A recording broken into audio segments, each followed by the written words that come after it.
Follow कीजिए हमारे Facebook page को और सब्सक्राइब कीजिए यूट्यूब चैनल को टेक्निकल सब्जेक्ट और टेक न्यूज़ की वीडियो सबसे पहले पाने के लिए।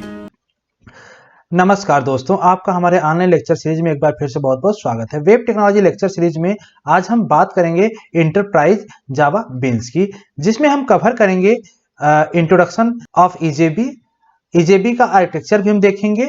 उसके साथ ही हम टाइप्स ऑफ ईजेबी को भी देखेंगे, कौन कौन सी ईजेबी हम यूज करते हैं, और कुछ इंपॉर्टेंट क्वेश्चन को देखेंगे जो आप एक यूनिवर्सिटी एग्जाम या भी किसी कॉम्पिटिटिव एग्जाम के पर्पज से काफी इंपॉर्टेंट होंगे। सबसे पहले हम देखते हैं इंट्रोडक्शन में। तो ईजेबी जनरली स्टैंड करता है इंटरप्राइज जावा बीन्स, हम उसको शॉर्ट में ईजेबी भी कर सकते हैं, जिसका फुल फॉर्म है enterprise Java beans. Enterprise Java beans is a server side component. अगर क्लाइंट और सर्वर आर्किटेक्चर की बात करें तो हम जो इंटरप्राइज जावा बीन्स होता है इसको हम सर्वर साइड यूज करते हैं, हम इसको क्लाइंट साइड नहीं यूज करते, क्योंकि जनरली ईजेबी जो होता है आपका जावा का पार्ट है, जावा में ही इसकी प्रोग्रामिंग होती है। तो जावा एक तरह से आपका सर्वर साइड टेक्नोलॉजी है जहां पे हम कोई प्रोग्रामिंग कर सकते हैं। EJB is a essential part of J2EE platform. Java के दो प्लेटफॉर्म होते हैं, एक तो J2SC प्लेटफॉर्म होता है, दूसरा J2EE प्लेटफॉर्म होता है। तो J2SC प्लेटफॉर्म जो होता है उसको हम स्टैंडर्ड एडिशन कहते हैं, J2EE जो होता है इसको हम इंटरप्राइज एडिशन कहते हैं। जैसा नाम ही इसका इंटरप्राइज जावा बीन्स, तो सिंपली से कहने का मतलब कि J2EE जो आपका इंटरप्राइज एडिशन है इसी पे आपका काम करेगा ईजेबी। अब इंटरप्राइज एडिशन अगर हम J2EE की बात करें तो इसी पे हम ईजेबी का भी प्रोग्राम कर सकते हैं, इसी पे हम सर्वलेट को भी काम कर सकते हैं, इसी पे हम JSP का भी काम कर सकते हैं। तो एक तरह से J2EE एक आपका जावा के स्टैंडर्ड वर्जन से, स्टैंडर्ड प्लेटफॉर्म से काफी बेटर है, जहां पे एडवांस जावा की हम प्रोग्रामिंग कर सकते हैं। J2EE application containers contain the component that can be used by client for executing business logic. These logic are called EJB. जब हम J2EE में बात करें तो वहां पे एक कंटेनर होता है। कंटेनर जनरली बहुत सारे कंपोनेंट को अपने पास रख सकता है, जिसका कि क्लाइंट यूज कर सकता है बाय एग्जीक्यूटिंग बिजनेस लॉजिक। ध्यान दीजिए, हमेशा जब हम ईजेबी की बात करते हैं तो ईजेबी कहने का मतलब हम किसी छोटे प्रोग्राम की बात नहीं करेंगे, एक बड़ा सॉफ्टवेयर या कोई बड़ा एप्लीकेशन होगा जहां पे हम ईजेबी का यूज करते हैं, जनरली सिक्योरिटी पर्पज से, या फिर आप कह लीजिए कि बिजनेस लॉजिक या बिजनेस डेटा, कोई बिजनेस एप्लीकेशन मुझे बनाना है तो हम ईजेबी का यूज करते हैं। EJB mainly contains business logic and business data. तो किसी भी हम स्मॉल एप्लीकेशन के लिए हम ईजेबी का जनरली यूज नहीं कर सकते, हमेशा हम बड़े एप्लीकेशन के लिए जहां पे कुछ बिजनेस लॉजिक या बिजनेस डेटा का हम यूज करें वहां पे हम यूज करेंगे इसको। EJB component always lie in some container which called EJB container. अब जो ईजेबी कंपोनेंट होगा, ईजेबी कंपोनेंट मींस जनरली आपका एक क्लास ही है, उस क्लास को हम एक ईजेबी क्लास कह सकते हैं, जहां पे अगर हम कोई उस क्लास में कोई बिजनेस लॉजिक या बिजनेस डेटा यूज कर लें तो आपको एज ए क्लास वो काम करेगा ईजेबी कंपोनेंट का। तो हमेशा किसी न किसी कंटेनर में बिलोंग करेगा, जो कि जिसको हम कह सकते हैं EJB container. EJB components is an EJB class which is written by developer and implement business logic। काफी इंपॉर्टेंट लाइन है, इसी की हम पीछे बात कर रहे थे अभी कि ईजेबी कंपोनेंट्स कुछ अलग से नहीं है, एक क्लास ही है ईजेबी क्लास, जो कि बिजनेस लॉजिक या बिजनेस डेटा को इंप्लीमेंट करता है। तो वही आपका क्या बन जाएगा, ईजेबी क्लास भी हम उसको कह सकते हैं, ईजेबी कंपोनेंट भी उसको कह सकते हैं। EJB is a specification provide by Sun Microsystem to develop secure, robust, scalable distributed applications. तो जनरली आपका जो ईजेबी का यूज किया जाता है काफी सिक्योर और काफी रोबस्ट, और डिस्ट्रीब्यूटेड एप्लीकेशन मतलब एक तरह से आपका बड़ा एप्लीकेशन जो world wide over internet use किया जा सके, उस टाइप के एप्लीकेशन के लिए हम यूज करते हैं ईजेबी। जनरली कमर्शियल एप्लीकेशन भी हम देखें तो वो भी आपका ईजेबी के ही कैटेगरी में आ सकते हैं। To run EJB application, you need an application server that is also called EJB container, such as JBoss, Glassfish, WebLogic, WebSphere।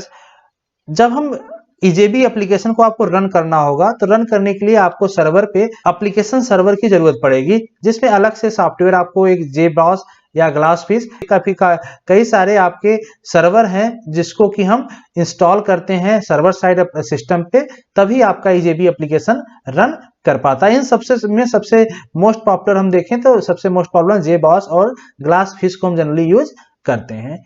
EJB application is developed on server side, so it is called server side component also। तो simply EJB का हम हमेशा काम server side में करते हैं, इसको client side में नहीं करते, इसीलिए इसको हम सर्वर साइड कंपोनेंट भी कह सकते हैं। EJB containers performs life cycle management, security, transaction and object pooling. ध्यान दीजिए, जो EJB कंटेनर्स होगा, EJB कंटेनर में बहुत सारे EJB कंपोनेंट हो सकते हैं। EJB कंपोनेंट मींस EJB के क्लास जो कि हो सकते हैं, वो सिंगल वन भी हो सकता है, मोर देन वन भी हो सकता है। तो उनके लाइफ साइकिल के मैनेजमेंट, उनकी सिक्योरिटी, उनका ट्रांजैक्शन मैनेजमेंट और उनकी ऑब्जेक्ट पूलिंग मींस जो आपका EJB क्लास होगा उसके अंदर EJB कंटेनर के अंदर EJB क्लास होगा, वो उसके जो ऑब्जेक्ट होंगे उनकी पूलिंग भी वो काम करता है आपका एक EJB कंटेनर। अभी इसको हम आगे आर्किटेक्चर में काफी डिटेल में समझेंगे कि एक्चुअली में EJB आपका काम कैसे करता है। तो अभी हम देखते हैं EJB आर्किटेक्चर को। यहाँ पे एक डायग्राम दिया गया है EJB आर्किटेक्चर का, डायग्राम के साथ कुछ टर्मिनोलॉजी है उसको एक्सप्लेन भी किया गया है, वो आप वहां से देख सकते हैं। हम बात करते हैं डायग्राम में कि आर्किटेक्चर इसका काम कैसे कर रहा है। एक आपका क्लाइंट साइड होगा, जब आप सिनारियो देखेंगे EJB का तो एक क्लाइंट साइड होगा और एक आपका सर्वर साइड होगा। EJB हमेशा कंपोनेंट काम करता है सर्वर साइड में, और जो भी क्लाइंट या जो भी सिस्टम जहां से हम EJB को एक्सेस कर रहे हैं उसको हम EJB क्लाइंट कह सकते हैं।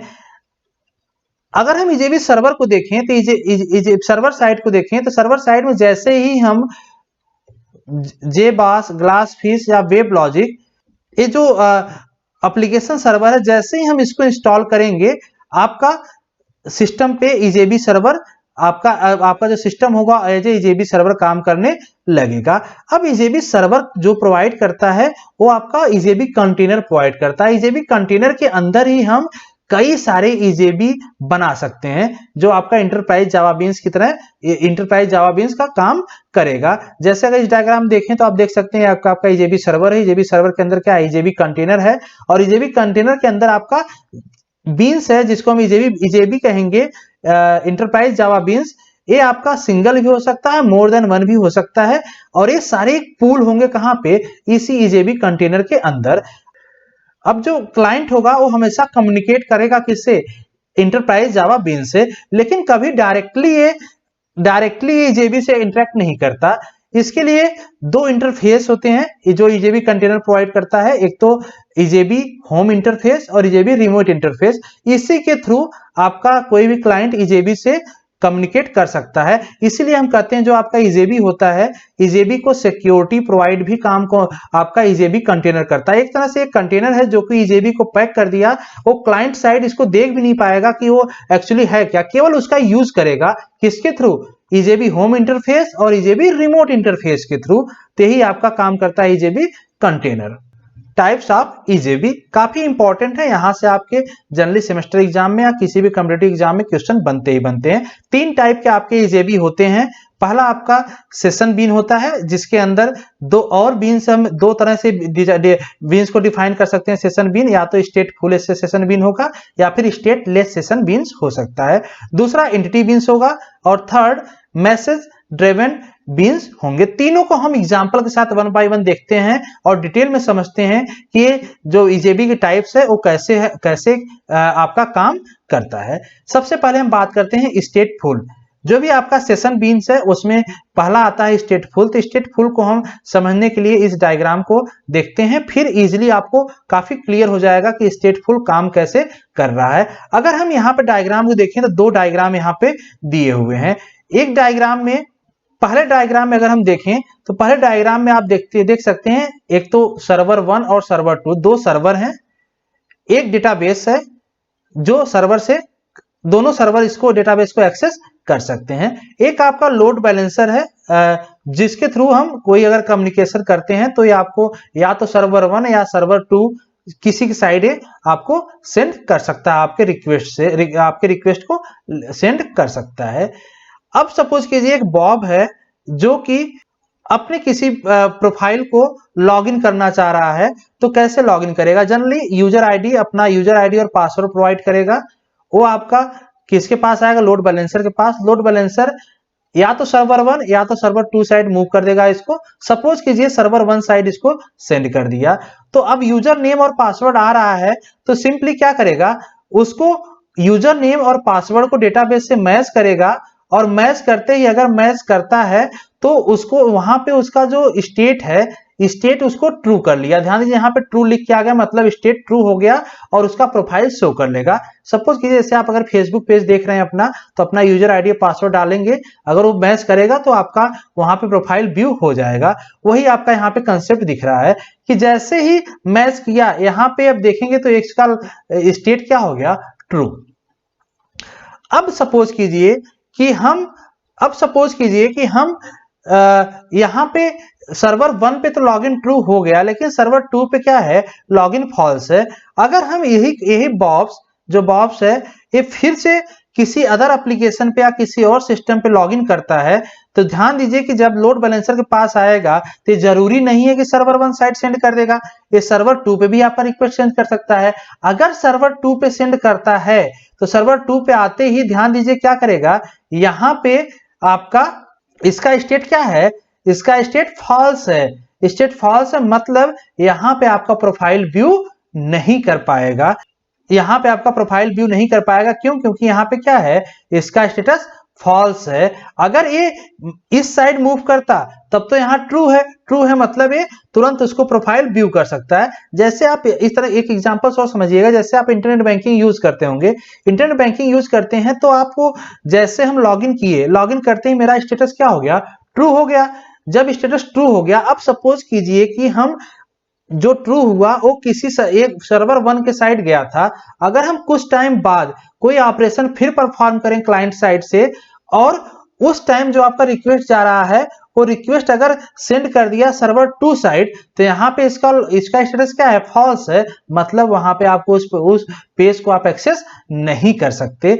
तो मेजर तौर पे सिक्योरिटी के पर्पज से हम स्टेटफुल ही यूज करते हैं कि अगर आपका जिस सर्वर पे स्टेट ट्रू है, केवल उसी साइट से लॉगिन हो और किसी सर्वर के थ्रू लॉगिन ना हो पाए। तो इस तरह कंसेप्ट होता है स्टेट फुल में। सेकंड आता है स्टेटलेस। अगर स्टेटलेस में देखें तो यहाँ पे कोई भी स्टेट नहीं है, और दोनों यहाँ पे भी दोनों डायग्राम में आप देखने समझने की कोशिश कीजिएगा, यहाँ भी कोई स्टेट नहीं है, यहाँ भी कहीं भी कोई स्टेट नहीं है। काम कैसे करेगा? ध्यान दीजिए कि सिनारियो सेम है, 2 सर्वर यहाँ पे है, एक आपका डेटाबेस है। सपोज कीजिए कि व्यू प्रोफाइल का ही एलाइस अपना प्रोफाइल व्यू करना चाह रहा है, तो यूजर आईडी पासवर्ड डालेगा, लोड बैलेंसर के पास जाएगा, लोड बैलेंसर इसको सर्वर 1 साइड सपोज मूव कर दिया। सर्वर 1 साइड मूव करते ही अगर ये इसका डेटा जो यूजर आईडी पासवर्ड डेटाबेस से मैच किया, मैच करते ही ये एक टोकन देगा, और वो टोकन नीचे डायग्राम में देखिए, दूसरे डायग्राम में एक इसको टोकन देगा, और एक टोकन किसके पास आ जाएगा? एलाइस के पास।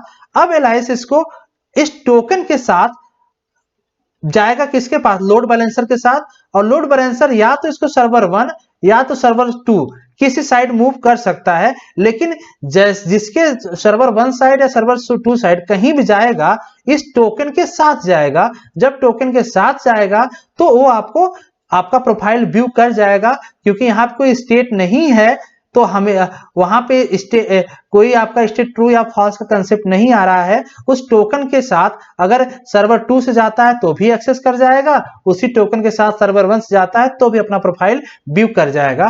तो इस तरह के एप्लीकेशन जनरली हम मोर सिक्योर, ज्यादा सिक्योर एप्लीकेशन पे यूज नहीं करते। एग्जांपल के तौर पे देखें तो अगर आप अपना फेसबुक पेज देखें, तो फेसबुक पेज अगर आप एक बार लॉगिन कर दिए अपने सिस्टम पे, तो आपके सिस्टम से सर्वर का कम्युनिकेशन हो गया। अब अगर हम विदाउट लॉग आउट किए ही अपना फेसबुक क्लोज कर दें और फिर से 1-2 घंटे बाद अगर फिर से फेसबुक ओपन करें, तो आपसे फिर से लॉगिन नहीं मांगता। क्यों लॉगिन नहीं मांगता? क्योंकि आपका अब जो रिक्वेस्ट जा रहा है वो उसी टोकन के साथ जा रहा है, वो किसी भी सर्वर के साथ जाए, जैसे फेसबुक के बहुत सारे सर्वर हैं, किसी भी सर्वर के साथ जाए आपका प्रोफाइल व्यू कर ही जाएगा। तो इस सोशल साइट टाइप के एप्लीकेशन में जनरली स्टेटलेस यूज होता है। अगर आपको बैंकिंग साइट का कंसेप्ट देखें तो वहां पे स्टेटफुल को हम सेशन बीन्स यूज करते हैं। नेक्स्ट आता है एंटिटी बीन्स। एंटिटी बीन्स का काम होता है जनरली सेशन बीन को डेटाबेस से इंटरेक्ट कराना। इस डायग्राम को आप देख सकते हैं। इस डायग्राम में अगर देखें तो यहाँ पे एक तो क्लाइंट है जिसको हम यूजर इंटरफेस कर सकते हैं, एक आपका डेटाबेस है, ये आपका ईजेबी सर्वर है। ईजेबी सर्वर में जैसे मैंने बताया कि बहुत सारे बीन्स हो सकते हैं, तो यहाँ पे बीन्स कौन कौन से, तो सेशन बीन है और दूसरा एंटिटी बीन्स है। सेशन बीन 3 है, एंटिटी बीन्स आपके 4 हैं। अगर कोई क्लाइंट कुछ डेटाबेस से एक्सेस करना चाहता है या डेटाबेस में सेंड करना चाहता है डेटा को, तो सेशन बीन्स की हेल्प से कर सकता है, लेकिन सेशन बीन्स डायरेक्टली डेटाबेस से इंटरेक्ट नहीं करता। सेशन बीन्स हमेशा एंटिटी बीन्स की हेल्प से डेटाबेस को एक्सेस करता है। तो एंटिटी बीन्स का यही आपका रोल होता है इंटरप्राइज जावा बीन्स में। नेक्स्ट आता है message driven beans. Message driven beans generally use होता है कम्युनिकेशन के पर्पज से। जैसे आप इस डायग्राम में अगर देखें तो यहाँ पे एक आपका एप्लीकेशन क्लाइंट मतलब आपका ईजेबी क्लाइंट है, और यहाँ पे ईजेबी सर्वर है, मतलब यहाँ पे बहुत सारे ईजेबी क्लास होंगे कंटेनर के अंदर। अब जो यहाँ पे मैसेज पास हो रहा है, ये मैसेज पास जो हो रहा है इसका मैनेजमेंट एक क्यू के फॉर्म में होता है। मतलब जो मैसेज पहले आया वो पहले जाएगा, जो बाद में आया वो बाद में जाएगा। तो क्यू के फॉर्म में जो होगा यही मैसेज कि सेंड यहां से हो रहा है क्लाइंट से और डिलीवर यहां पे हो रहा है। तो ये सारा जो मैनेजमेंट होता है ये आपका मैसेज ड्रिवन बीन्स ही करता है क्लाइंट और सर्वर के बीच कम्युनिकेशन के लिए। तो इस तरह से आपका ईजेबी का इतना ही पार्ट आपके सिलेबस में है जिसको मैंने कवर कर लिया। अब कुछ इंपॉर्टेंट क्वेश्चन को देख लें। तो जो क्वेश्चन बनते हैं आपके एग्जाम में, सबसे पहला क्वेश्चन बनता है how many different types of EJB component are available. इसको आप सिंपली देख सकते हैं कौन कौन से टाइप्स पूछ लिया यहाँ पे।